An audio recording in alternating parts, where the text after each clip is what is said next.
Estamos iniciando mais um programa de negócio aqui pela Vale TV, canal 14/6 da NET e por todas as plataformas digitais.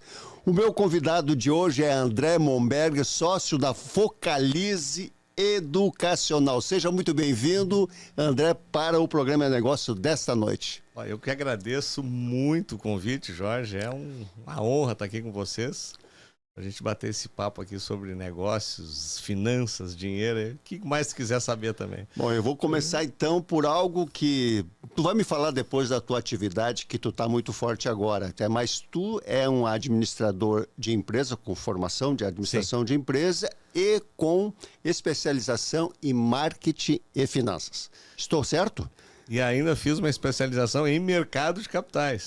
Mas antes de chegar no mercado de capitais, nós vamos partir para o seguinte. Tu sabe que nós vivemos numa região onde o dinheiro é contado.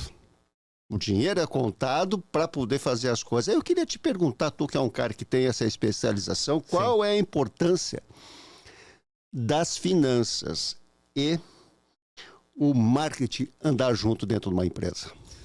Olha, tu sabe que isso é quase uma cantilena nossa. É quase que um propósito de vida, né? Esse conceito de tu conseguir unir as finanças no sentido de disciplina.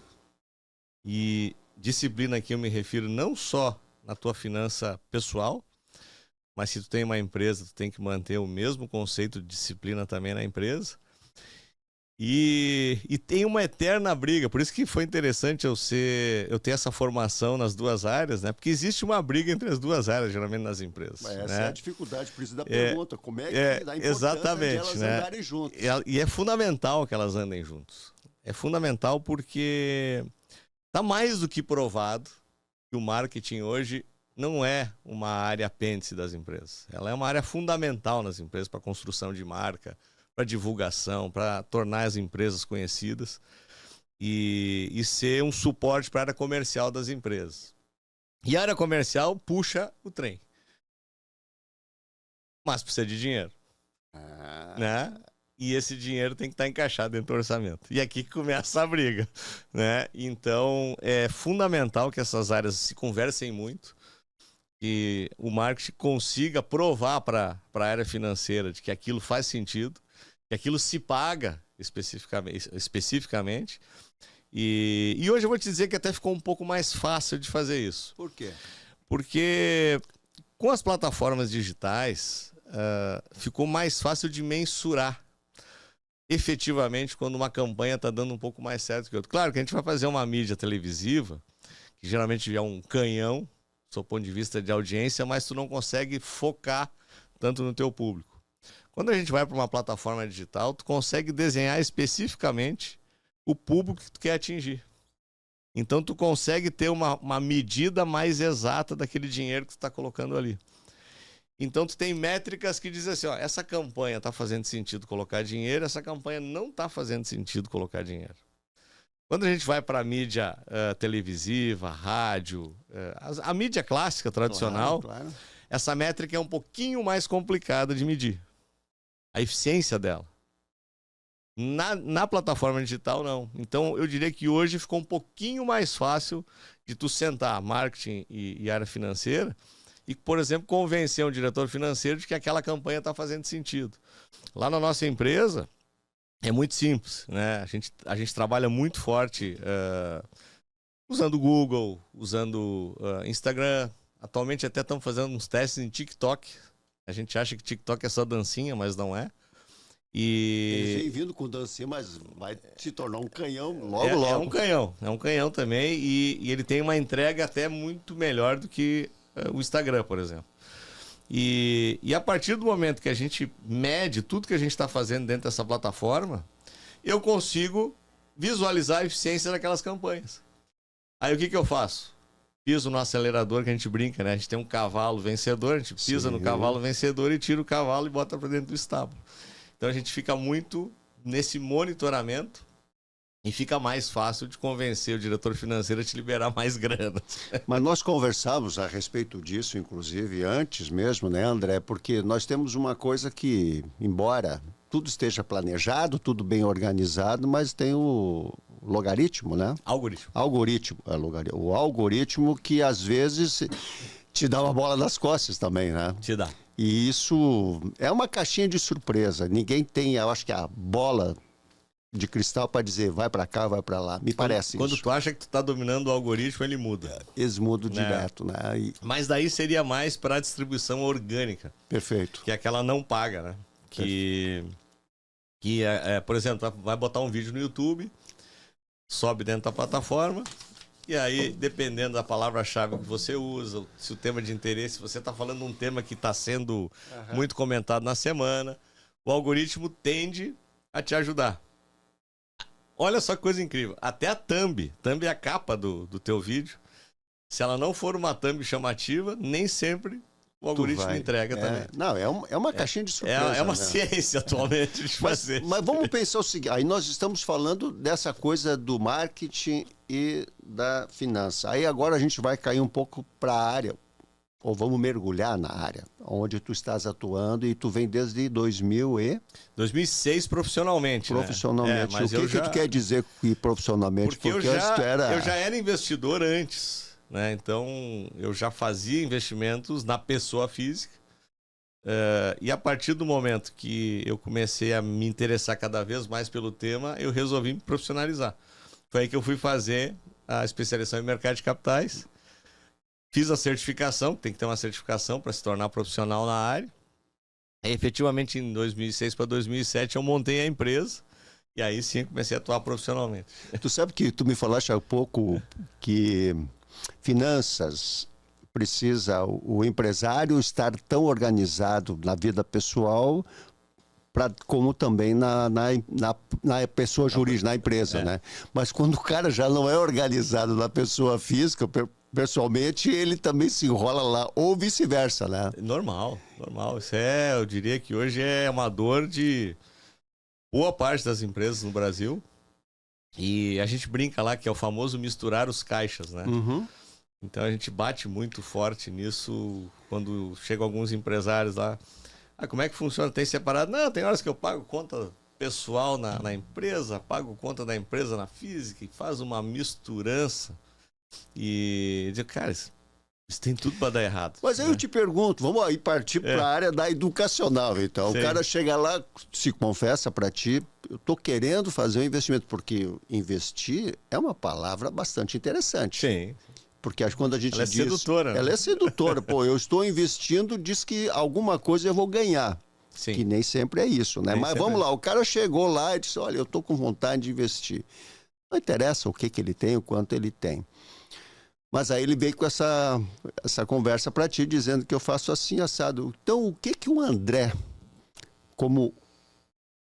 É quase como um conselheiro, né? Exatamente, porque tu quer investir, meu amigo, então tu vai seguir uma cartilha para tu poder chegar no momento. Porque muitas vezes até o próprio investimento que ele está fazendo não é o momento. Não. Se ele tem necessidade da própria empresa, né? E aí tu tocaste num tema bem interessante, que atualmente o papel nosso é muito mais do que ser simplesmente uma pessoa que vai indicar um tipo de investimento para tu fazer, mas é entender a tua necessidade em relação ao teu momento. Né? Então, vamos lá, vamos partir do zero. Então, nunca investi, eu quero começar a investir.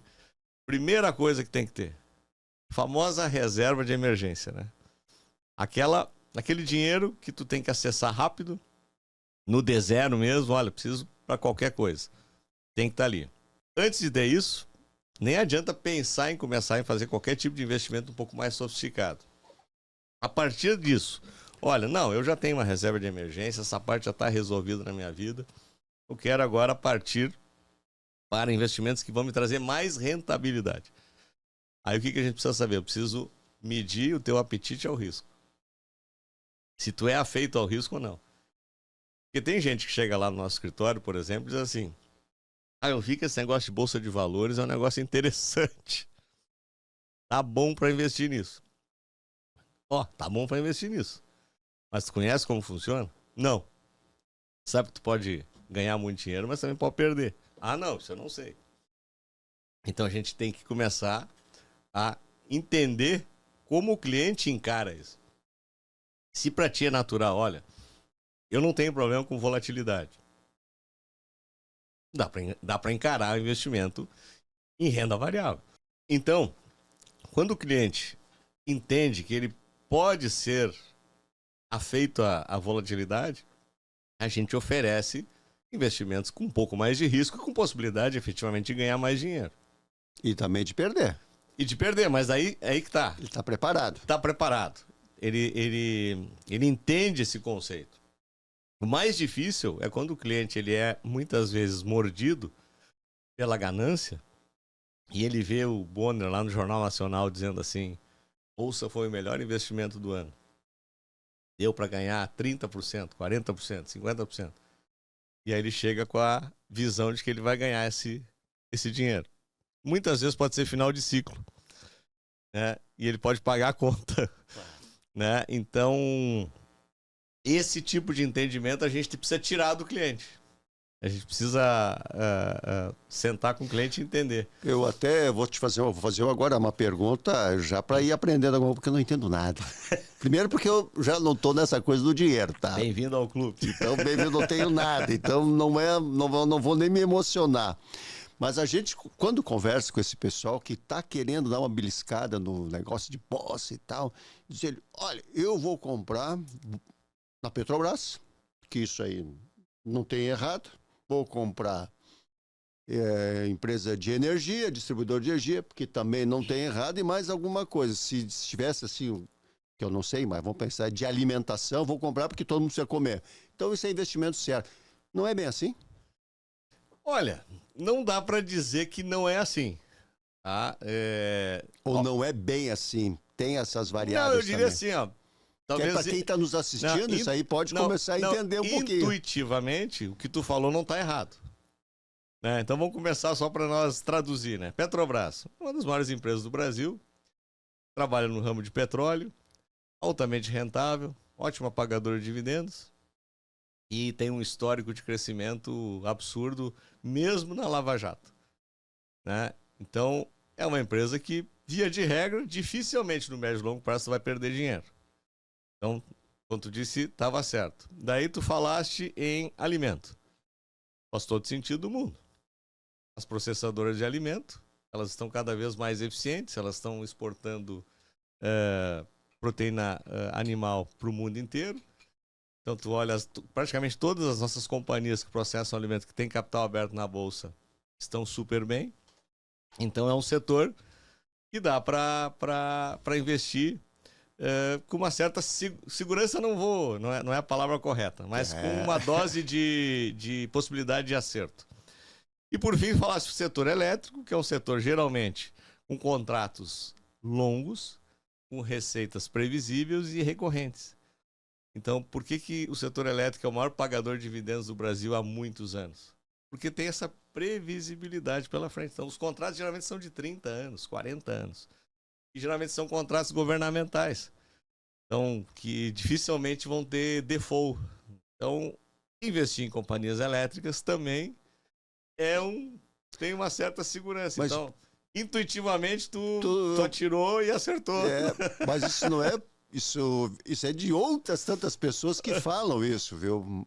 Mas aí eu também queria perguntar para ti, se essas três que estão dentro de um rol de que realmente tem uma margem de segurança pelo histórico, com esses contratos de longo prazo, o que faz levar uma pessoa, então, sair desse para ir para um outro que o risco é maior? É que tudo que é regulado e previsível é menos volátil. Certo? Então, tu precisa muitas vezes optar. Tu acha que a Petrobras, por exemplo, vai triplicar de preço no ano que vem? Improvável. Uma empresa do setor elétrico? Improvável. Uma empresa de exportação de alimentos? Improvável. Agora, tem lá uma empresa que está se destacando na área de construção civil, que está sofrendo durante muito tempo em relação à taxa de juros no Brasil, a falta de incentivo na construção, aquela coisa toda. E aí muda o mercado de forma positiva. Essa empresa pode triplicar de tamanho de um ano para o outro? Pode. Uma empresa de tecnologia pode criar uma solução nova para o mercado? Ela pode quintuplicar, ela pode multiplicar por 10. Então a oportunidade de dar, que a gente chama a boletada aquela, não está na Petrobras, não está no setor elétrico. Então tu tá vendo que a gente está começando a entender um pouquinho esse negócio. Exatamente. Então o que normalmente o investidor faz? Ele mescla. Ele coloca parte do seu capital em empresas com essa suposta segurança que a gente estava explicando aqui, e tem outras que tu resolve correr um pouquinho mais de risco atrás da volatilidade. Sei. De novo, sentei na frente do André, quero investir, tá? Aí, dessa turma toda que eu tô, só para dar uma referência, de cada 10, quantos por cento realmente tu percebe que estão na condição de poder fazer o investimento, ou eles primeiro precisam cuidar? Tu fala de capacidade de investimento ou de cabeça para investir? De cabeça, de saber que daqui a um pouco, porque tu vai bater um papo no cara, eu pago o boleto com o dinheiro da empresa, faz aquela misturada toda. Então o cara tá com dinheiro que daqui a um pouco tira de um lado, bota no outro. Mas que percentual tu percebe assim, espera um pouquinho, tu tá com vontade de investir porque tu tá escutando o Bonner, ele tá falando daquele monte de coisa, mas vamos primeiro analisar a tua condição. Primeiro tu tem que resolver o problema da tua empresa, ou resolver qualquer outra coisa. Isso acontece também para ti?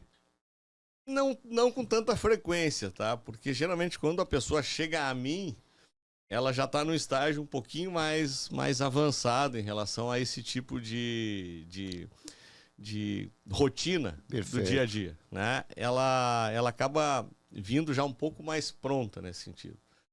Agora, o nível de preparação para investir, esse poucos têm. Então, a capacidade de investir, bastante gente tem. Isso tem a ver com a cultura, vamos falar agora de Brasil. Total. Isso tem a ver com a cultura. O Brasil não é um país de apostar? Não. É um fator preponderante que a gente tenta pesquisar nas raízes, por que isso é assim no Brasil. Tu deve lembrar, na década de 70, como tinha propaganda da caderneta de poupança. E o nome caderneta de poupança era porque era uma caderneta, tu deve lembrar, né? A gente tinha no banco, desse tempo, né, com a cadernetinha, e o governo, ele batia na caderneta de poupança, incentivava os bancos a baterem na caderneta de poupança, e a gente saía com a sensação de que investimento no Brasil era colocar dinheiro na poupança. Jorge, por incrível que pareça, nós ainda temos R$1 trilhão investido em caderneta de poupança. Mesmo hoje, a gente sabendo que não é um bom investimento. E a suposta segurança da caderneta de poupança, ela é tão segura quanto um CDB dentro do Fundo Garantidor de Crédito. É de R$250 mil por CPF e por emissor. Então, teria que se dar uma confusão, tu tá com teus 250 mil. 250 mil. Salvo Caixa Econômica Federal. E aí tu tá sentado aí na tua cadeira, vou te contar uma coisa que eu tenho certeza que tu nunca ouviu falar. A Caixa Econômica Federal, a caderneta de poupança é risco soberano. Num decreto ainda assinado por Dom Pedro II. Tu acredita nisso? Nós estamos falando agora de história. Se você adora a poupança, você tem mais de R$250 mil, diz assim, eu não aceito colocar meu dinheiro em outro lugar que não seja na poupança, coloque na Caixa Econômica Federal. Que aí vai estar com garantia do Tesouro, decreto de Dom Pedro II. Mas que vale até hoje. Mas nunca ninguém revogou esse decreto. Mas tu tá brincando. E tu diz, mas olha que coisa interessante. É interessante. Agora, quando a gente fala também da caderneta de poupança, ou a gente fala do nosso tempo, é tal da caderneta. Hoje, quando se refere a poupança. Mas eu acabei, né, não terminando a minha resposta. Desculpe. Não, a gente vai falando. Não, mas eu acho, mas é que tu trouxe essa coisa do Dom Pedro. Aí, eu abri um colchete aqui e não fechei, né? Vamos lá. E aí, bom, baseado nisso, são anos e anos e anos da mídia, governo, todo mundo batendo na poupança. Então tá introjetado na mente do brasileiro. Provavelmente teu pai falava em poupança. Se bobear, teu avô falava em poupança. Meu avô falava, meu pai falava. E a gente vai aprendendo de pai para filho. A educação financeira no Brasil não é nada que a gente possa se orgulhar, né? Nas escolas é uma tragédia. Claro. Não existe. A educação financeira que a gente recebe dos pais, nada recomendável também. Então, o brasileiro ele não é impactado positivamente por esse tipo de conhecimento. A partir dessa lógica, se tu aprende que o que só que é seguro é poupança e te falta o conhecimento do outro lado para tu saber que isso não é verdade, o dinheiro fica na poupança. Agora, vou te explicar lá nos Estados Unidos como é que funciona. Nasce uma criança, o que o avô faz em primeiro lugar? Monta uma carteira de ações para o neto. Exatamente. Então já é no berço. Por que 65% da população americana hoje tem dinheiro investido em ações? E sabe quanto é no Brasil? 0,000. Nós temos 5 milhões de CPFs para uma população de 220. Dá para fazer a conta, dá menos de 3%. Que coisa louca, né?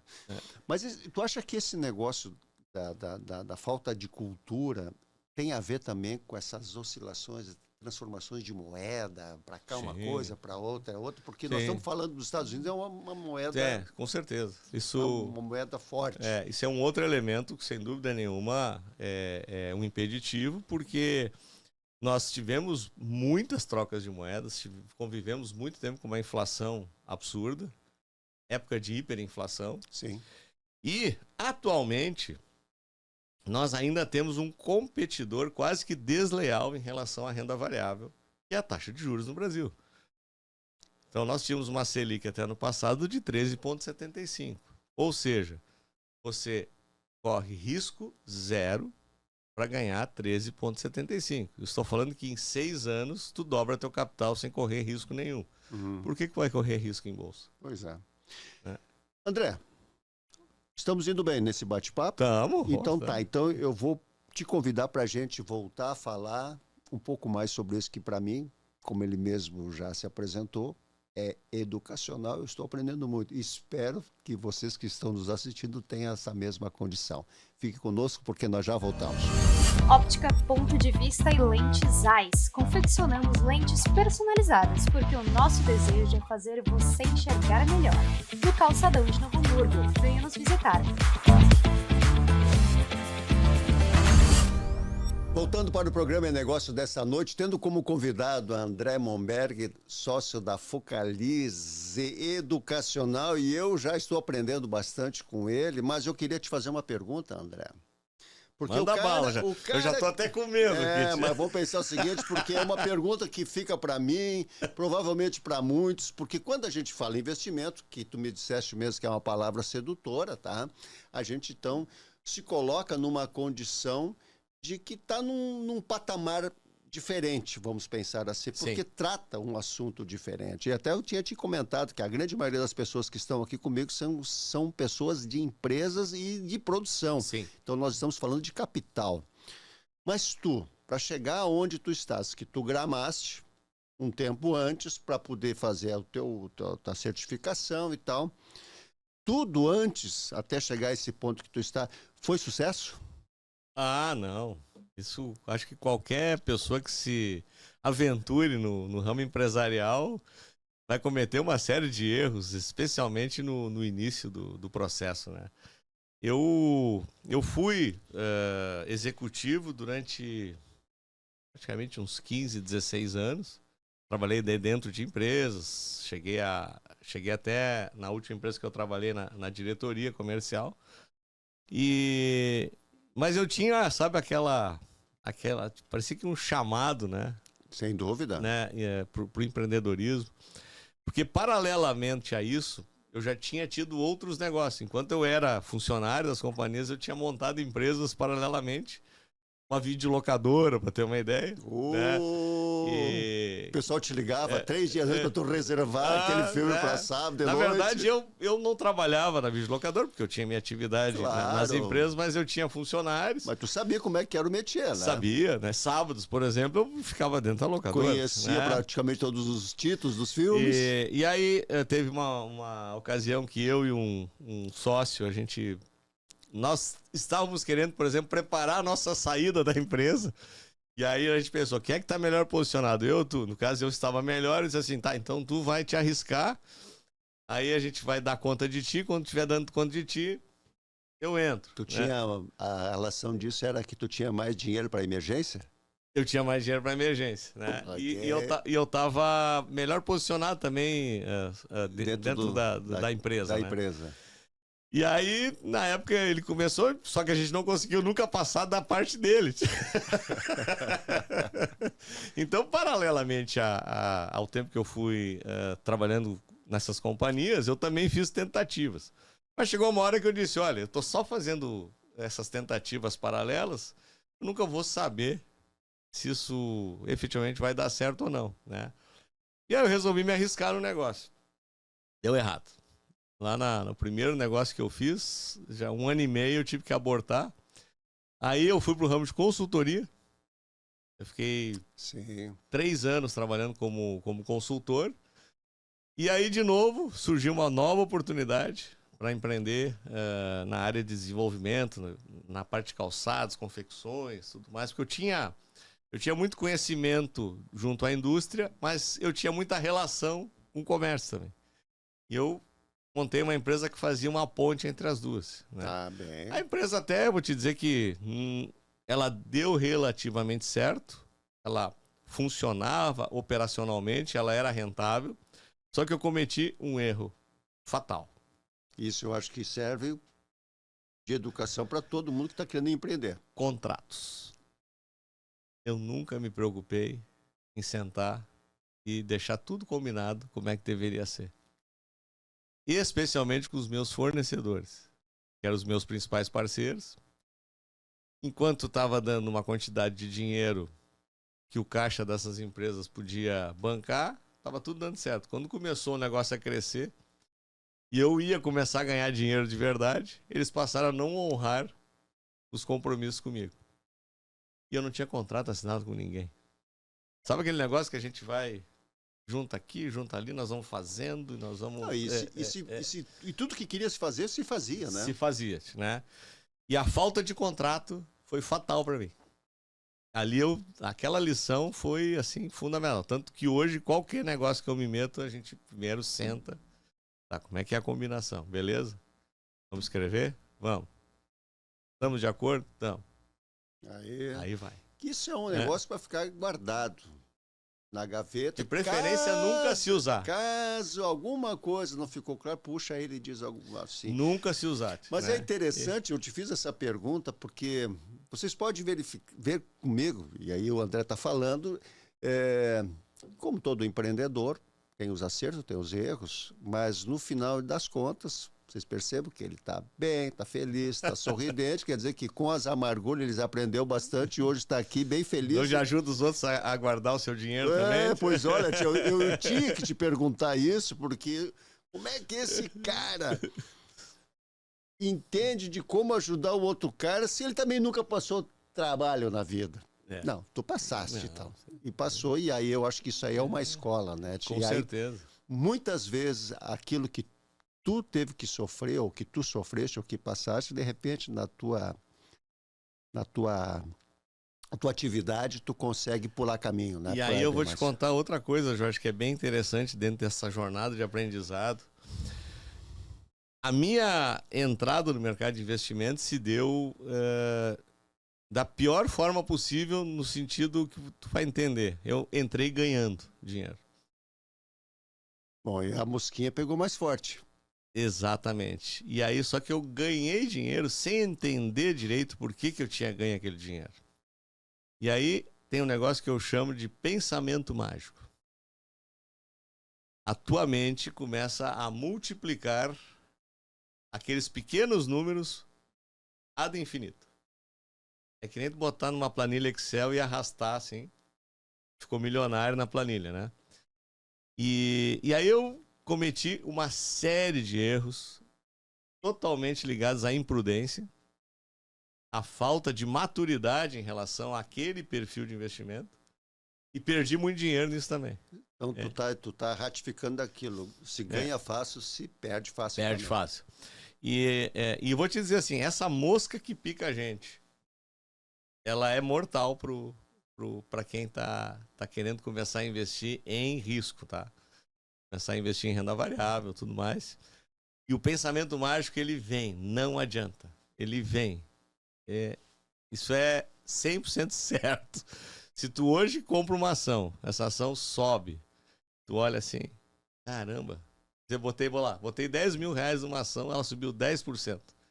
Tu ganhou R$1.000. Daí o primeiro cálculo que tu faz é o seguinte, se eu tivesse posto 100 mil, eu tinha ganho 10 mil de um dia para o outro. Se eu tivesse posto 1 milhão, tinha ganho 100 mil de um dia para o outro. E eu acho que isso acontece. Não, 110% de certeza que acontece. Porque eu vejo isso todo dia. Né? Tu deve escutar também tanta coisa, né? Nossa Senhora. Nossa Senhora. E tu tem que ter um guarda-chuva firme, né, cara? Tem. Nós temos hoje, só para teres uma ideia, depois que o meu parceiro hoje, que é a XP Investimentos, eles já têm uma larga experiência em plataformas de investimento e tudo mais, e eles fornecem muitos dados para nós. E um dos dados é o seguinte, existe um percentual junto às carteiras dos clientes que eles não podem estar gerando mais em corretagem, por exemplo. Porque para cada vez que você compra e vende uma ação, você paga uma taxa de corretagem. Sim. Né? Então, é onde a corretora ganha dinheiro. Se você compra e vende demais durante um determinado período, o percentual de taxa de corretagem sobre o teu capital é maior. Sim. Então, existe assim, se você deixa mais do que 2% por mês para a corretora, você já tem que ter uma luz amarela que tem que ligar aqui. Tem clientes que estão deixando 5%, 10%. Isso não tem fim. Tem, quando terminar o dinheiro do cliente. Não, eu digo, né? mas quando tu coloca esse limite é porque... Vamos pensar assim, agora, de novo, a corretora vai estimulando. Não, pelo contrário. Aí que tá. A corretora, ela não quer matar o cliente. Uhum. Então, quando o cliente está com um número acima de 2%, eu recebo um relatório dizendo assim, o Jorge está fora de controle. Bate um papo com ele lá. Mas o que acontece na prática? Eu ligo pro Jorge. Jorge, dá uma olhada no jeito que você está operando. Acho que está operando um pouco pesado demais, né? Vamos rever. Talvez esteja fazendo uma coisa errada. Não, eu sei. É a mesma coisa que não dizer nada. A maioria vai até o apagar das luzes. Né? Isso é que nem... Como é que a gente diz? Cassino, então. Nesse caso, sim. Porque nesse caso, aquilo entra não consegue sair fora. Mas eu te diria que boa parte das pessoas que investem comigo hoje são investidores de médio e longo prazo. Que são investidores que daí querem efetivamente se posicionar numa determinada ação, numa determinada empresa e carregar esse papel pelo tempo que for conveniente carregar, ou então quer ficar para ganhar dividendos. Então é uma outra cabeça, né? André, agora eu vou te fazer uma pergunta e eu vou esperar que tu me ajude, tá? Por que eu vou te pedir não, por que eu espero que tu me ajude? Porque tu me conhece e tu sabe que eu trabalho no ramo imobiliário. E a gente tem, e não tem porquê. Eu, como corretor, eu digo para a pessoa que tem, não vai botar todo o dinheiro que ele pensa em imóveis. Ele tem que fazer movimento, bota aqui, tá, mas não coloca tudo lá, bota um pouco no imóvel também. Isso também é algo que tu entende que está correto? Perfeito. E se botar num outro negócio, tu entende que o mercado imobiliário também é um investimento de garantia ou seguro? Eu diria que sim. Tá? Voltando à pergunta anterior. Em primeiro lugar, diversificação de investimentos. Certo. É praticamente uma obrigação hoje de quem quiser uma carteira saudável. Então nós estamos falando a mesma coisa. Estamos falando a mesma língua. Então, assim, não vou ter 100% do meu dinheiro só em renda fixa. Sim. Não vou ter 100% do meu dinheiro só em bolsa. Não vou ter 100% do meu dinheiro só em imóveis. Certo? Então, o saudável é nós ter um pouquinho em renda fixa, investimentos em imóveis, investimento, quem sabe, para quem gosta, né? Em renda variável também. O investimento em imóveis, ele tem vantagens e desvantagens na minha visão. Qual é a vantagem? Segurança, né? Via de regra, o imóvel está lá. Historicamente, dependendo da região que tu está investindo, costuma valorizar-se. Sem dúvida. Né? Então, tu tem a possibilidade, mesmo com o teu capital parado, ele crescer.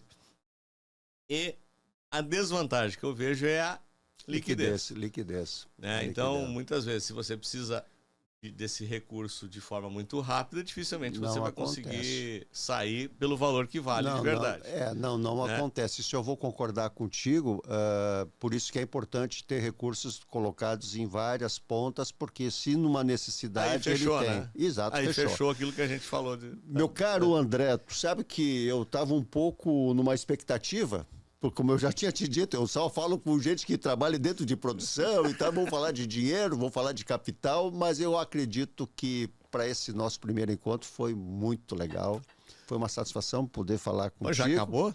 Nós estamos na reta. Eu vou te dar agora um deixa. Eu vou te dar um deixa para depois, então, eu te pedir as tuas considerações finais, porque nós estamos agora na rota de aterrissagem. Agora tá? sim. Eu te pediria, te convidaria, e vou chamar de o recado.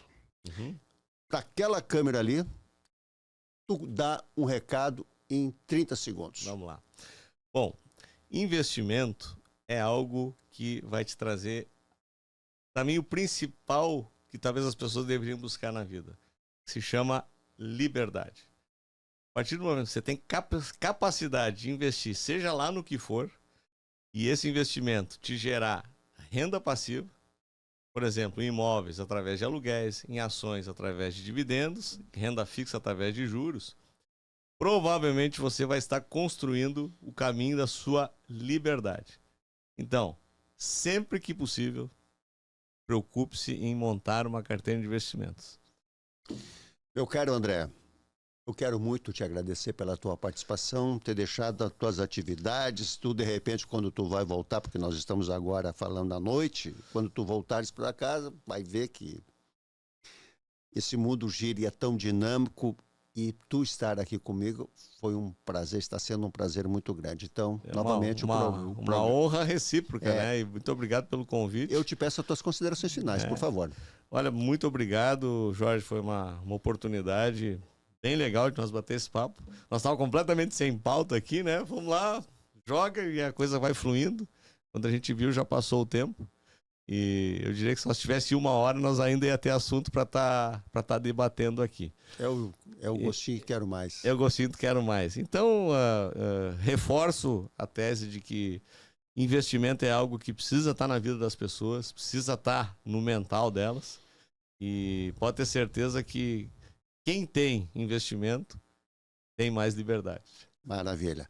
Pessoal, o programa está encerrando. Nós queremos, como sempre, desejar para todos vocês uma excelente quarta-feira, um resto de semana ainda mais maravilhoso. E juntamente com o meu convidado André Momberg, olhando para aquela câmera central, nós vamos nos despedir desejando que vocês possam, diante do que foi tão bem colocado pelo André, adquirir a sua liberdade. E adquirir a liberdade é saber viver e viver bem. Então, até a próxima terça-feira. Fique com Deus e vamos nos falando. Um abraço. Abraço.